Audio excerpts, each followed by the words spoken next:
So now we come to the story of the day, which is financial crisis to the birth of a bank. Do like and share these videos if you like the content. Do subscribe to the channel before we move ahead in the video. And let's go ahead and learn some history. So imagine we are in England in 1693 and we are having a constant war with France. The coffers are empty. So this is pre-British Empire, which came around in the 1700s and the 1800s. And at that point of time in 1693, the coffers were empty in England. And French Admiral Tourville crushes the English fleet at Beachy Head. That was the major turning point, perhaps, in 1693. Now, the problem here was that the Crown Prince wanted to get 1.2 million pounds to rebuild the English fleet and to fight France, but no one was lending to the crown. Basically, the kingdom was the coffers were empty and nobody wanted to lend to them. Uh, in 1672, uh, King Charles II pulled the ultimate royal scam, the Great Stop of the Exchequer. He had borrowed millions of dollars, millions of pounds from London's goldsmith bankers. And then in 1672, he said, "Sorry, gentlemen, I'm not paying back the principal, just 6% if you are lucky." So, with that history in 1672 already, where the previous king, having taken money from royalties from goldsmith bankers, had defaulted on them in some ways, and hence when the time came around for Prince William to find 1.2 million pounds, there was nobody to lend to them. So the entire banking system was collapsing. The banking titans went bankrupt overnight, and trust in the royalty credit had died. Now, when the English found that in 1690 it was not just a military loss, it was a financial sort of culmination of whatever excesses that they have been doing for so long. They have nothing left now to rebuild. The credit also is very poor. Nobody wants to lend to you. So this is exactly like a situation where just like a individual, when he or she exhausts his or her credit, and you use all the credit that is trusted to you, you default on it, and then nobody wants to lend fresh money to you. So you basically go broke, and you're at the brink of the financial collapse.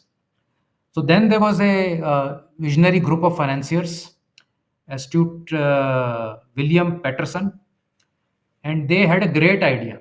So for the first time, these financiers came together, and they had studied the Dutch Empire, and they had an idea that what if the people become the king's banker instead of individual families or those concentrated families. So they created a entire plan of a joint stock company. So a company would be formed, which ownership of which will be held by the people of England, and they would lend the government 1.2 million pounds as it was needed at 8% interest. So initially, the merchant convinced the top financial elite to risk their fortunes on this untested experiment. And in return, he was made the governor, and the company of the Bank of England was formed with the exclusive note issuing right. So while fiat currency dates back to about maybe 1000 AD, but this was the first time really where a bank was getting formed, and uh, currency was going to get issued in certain denominations. Now, the bank would not just lend the government's own money back, they'll create new money through paper notes backed by government promises. That's what the bank was set up to do. So, the banknotes were backed by gold and perhaps silver, but they would be able to create new money backed by the promise. That is the starting point of, you can say, what we see today, that new money gets printed backed by government promises. Of course, till 1971, or you can say till 1944, it was backed by solid assets like gold. But now, of course, it is backed by nothing, and it is just the might of the reserve currency provider that basically drives it. So basically, the timing was perfect. It was turning debt into currency, something that had never been tried on this scale. So it was a new experiment, and it resulted in more wars. Wars created desperation, desperation created opportunity, and opportunity created this revolution. So this financial giant was born in 1694, and $1.2 million was raised in just 12 days from 1,520 subscribers, including the king himself, who put in 10,000 pounds, and 150 women investors were also there. So imagine a country like England creating a new institution using money from 1,520 subscribers, and this institution basically will be backing the government for its needs. So, first time ever, a private institution was granted the rights to issue banknotes. This was the first for the Bank of England, and also to manage the government's debt. So it was basically that the government, which was run by the Crown Prince, had sort of outsourced the government debt management and the issuance of banknotes to a private entity in which he was a shareholder of some sort. So this provided the crown with a reliable source of funding, as people were enthusiastic about subscribing to such a scheme, and this also allowed England to finance its wars more effectively going forward. But what people didn't realize is that there was a hidden power there, where the bank could issue notes worth three times more than its capital, essentially creating money from thin air. So it would get deposits or subscribers, but then issue on a three time basis the banknotes out of that. Something that we are seeing in the modern world also, where each issuance of a currency unit is not backed by any deposit or any asset. It is a leveraged play that happens, where if everybody demands their money back, there is nothing to pay really. Because a banknote, what is a banknote? You need to understand what is a banknote. A currency that we hold in our hand. It also says, the RBI governor, for instance, on the rupee says, "I owe you this money." So it's a piece of paper which says, "I owe you something." If everybody were to go to RBI today and say that, "Okay, give me money instead of this paper," then there's nothing there to give actually. So it is basically a confidence trust system that got created, and it got created hundreds of years back actually. So when Bank of England was lending money to the government, they would issue banknotes at a more faster pace than the money, and this increased the money supply. Obviously, when there's you'll put £1 in and £3 out, the money supply will rotate very fast, and that would cause a lot of opportunity for funding wars. And basically, the bank got control over the England's money supply. That's what this private institution was able to do through this maneuver. So new era of prosperity came. England rose again. The creation of Bank of England marked a pivotal moment in the history.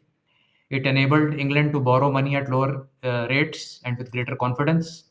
And this newfound financial strength fueled economic growth, supported trade. And we know what happened to the British Empire in the 1700s and 1800s after that. So ultimately, it basically allowed England to build a formidable navy and expand its global influence. So from being completely broke to creating this system of a private bank, which basically created a mechanism to take deposits and issue banknotes on leverage, and that created more credit in the system, and with that they were able to resurrect and rule the world. So this evolution of this foundation of modern financial system happened like this, and for centuries that similar system has been going on. Of course, till 1971, it was still a sound money system to some extent, where the money that was being issued had a backing of some sort, like a dollar issued by the US uh, till 1971 was backed by some amount of gold. But post 1971, there was no backing. So basically, today, the Fed can issue any amount of uh, uh, uh, currency, and there need not be any backing for it. That's the sort of situation that we have come to. So the note that we see on our hand, it says I owe you something, but what is that something is not known. So it is basically just because I am accepting that note because I believe in it, and you are also a buyer and a seller. When they come together, both believe that this has some value, and hence that belief system allows that trade to happen. Otherwise, it's a piece of paper with a IOU written on it.